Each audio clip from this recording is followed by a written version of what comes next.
다나가 나왔으니까 이제 당연히 천상지희가 나오겠구나 하는 분들이 많았겠지. 하지만 이 사이에 하나 꼭 짚고 넘어가야 할 그룹이 있으니 그게 바로 이삭 앤 지연이란 말이야. 이삭 앤 지연 하면 이삭 토스트가 생각나는데 내가 대학원 다닐 때 이삭 토스트를 참 많이 먹었었거든. 이게 첫입은 진짜 기가 막히게 맛있는데 먹으면 먹을수록 물려서 나중엔 그냥 억지로 먹고 그랬었는데 근데 이게 며칠 안 먹으면 또 생각이 나고 그래서 먹으면 또 첫입은 맛있는데 점점 물리고 암튼 그런 원하고 원망하는 곧단 토스트가 바로 이삭 토스트였던 기억이 있네. 이건 내가 입이 짧아서 그런 거지 이삭 토스트가 결코 네버 절대 맛이 없다는 이야기가 아니다 이 말인 거야. 암튼 이삭 앤 지연은 이런 첫입만 기가 막히게 맛있는 이삭 토스트와는 반대로 첫입에는 이게 뭔가 이런데 자꾸 들으면 아주 맛깔스러워지는 그런 그룹이었단 말이지. 물론 역시나 반박시 여러분의 말씀이 다 맞다라는 이야기 전해드린다 이거야. 암튼 이렇게 들으면 들을수록 맛깔스러워지는 음악을 했던 이삭 앤 지연의 이야기를 해야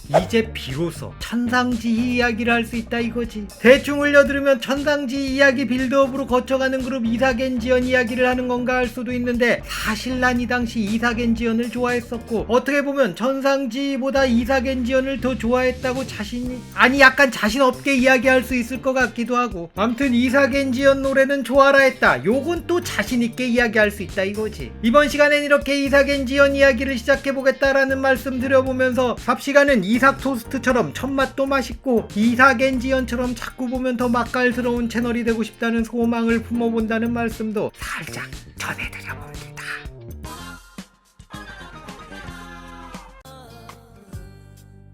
이삭 앤 지연은 2002년 데뷔한 여성 듀오였지. 이삭 앤 지연은 여자 플라이 투 더 스카이를 표방하면서 나왔던 R&B 여성 듀오였는데 이 당시 SM은 이수만이 미국으로 도피했던 시절이었고 내놓는 신인마다 다 망하던 암흑기였고 이때 SM을 먹여 살리던 가수가 이수만이 기획했던 보아와 플라이 투 더 스카이였단 말이야. 그러니까 이 당시 SM의 사장이었던 김경욱은 플라이 투 더 스카이를 벤치마킹해서 여성판 플라이 투 더 스카이를 기획했던 게 아니었나 그런 뇌피셜을 돌려본다 이거지. 이 이삭 앤 지연은 그룹 이름 그대로 이삭과 지연으로 구성된 여성 듀오였는데 이삭은 1999년 SM이 진행했던 최초의 해외 오디션을 통해서 이수만의 눈에 들면서 SM의 연습생이 되었고 지연은 2000년 당시 유행했던 ARS 오디션에서 합격하면서 SM에 들어오게 됐지. 이때 연습생 생활을 같이 했던 친구들이 보아, 장나라, 이삭 그리고 지연이었다고 해. 이렇게 같이 연습생 생활을 하던 이삭과 지연이 듀오로 데뷔를 하게 됐던 거야. 그룹 이름의 유래는 이삭과 지연의 팀명이 아직 정해지지 않았을 때 회사 내에서 그냥 이삭 앤 지연이라고 불렀는데 그게 그룹명이 되었다고 하지. 이게 졸라 직관적인 그룹명인 것 같은데 또 되게 성의 없는 것 같기도 하고 이삭과 지연이라 그나마 이삭 앤 지연이라고 하면 좀 괜찮은 것 같은데 사실 서수남 하청일을 수남 앤 청일 이렇게 그룹 이름을 지은 거 아니야.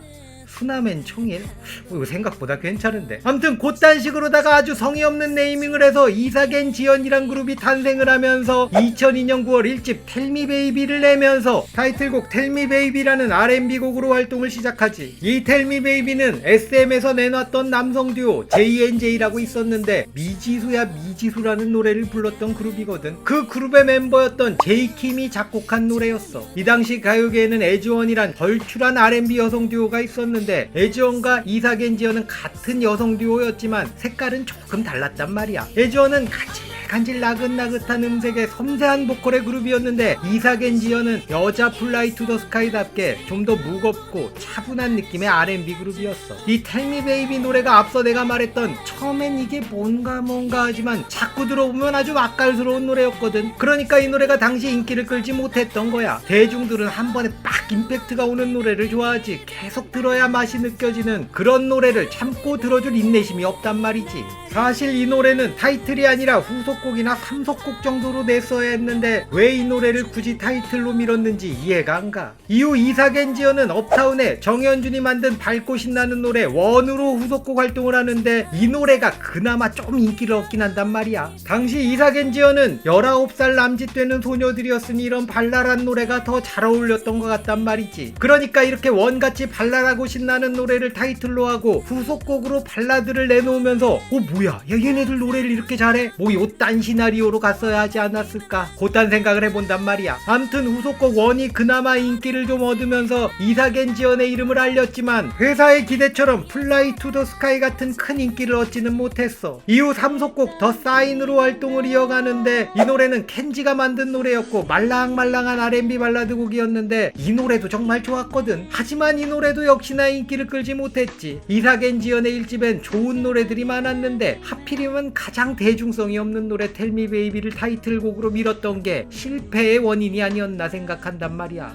물론 텔미 베이비가 음악적으로는 아주 좋았어. 하지만 대중성과 음악성은 또 별개니까. 암튼 이사겐 지연은 그렇게 3속곡까지 활동을 해봤지만 결국 기대했던 반응을 얻어내지 못하면서 결국 2004년 해체하게 되지. 이후 이삭은 뮤지컬 배우로 활동을 했고 현재는 아리랑 라디오에서 낮 12시부터 2시까지 방송되는 K-팝핑이라는 방송을 진행하고 있어. 그리고 지연은 팀 해체 이후 다들 알다시피 천상지휘에 합류해서 다시 데뷔하게 되지. 이번 시간엔 여자 플라이 투 더 스카이가 되고 싶었던 이사겐 지연에 대해서 이야기해봤는데 SM 암흑기에 나왔다가 이런저런 이유로 망해서 사라진 신인들 모두가 SM이 정상적인 상황에서 데뷔했다면 결과가 조금은 달라지지 않았을까 생각이 되는데 이 중에서도 이사겐 지연이야말로 회사가 정상적으로 돌아갈 때 나왔다면 결과가 아주 많이 달라졌을 그룹이었을 것 같단 말이지. 이사겐 지연의 실패의 원인은 컨셉과 기획의 미스였다고 보는데 제대로 된 기획으로 활동을 했다면 실력파 여성 듀오로 자리를 잡지 않았을까 싶다네.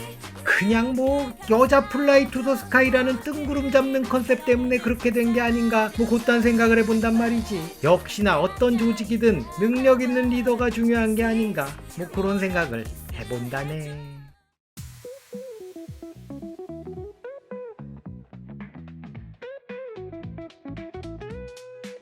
즐거운 삽시간 재미난 삽시간 추억을 소환하는 삽시간 하지만 삽소리가 많으니 주의하세요.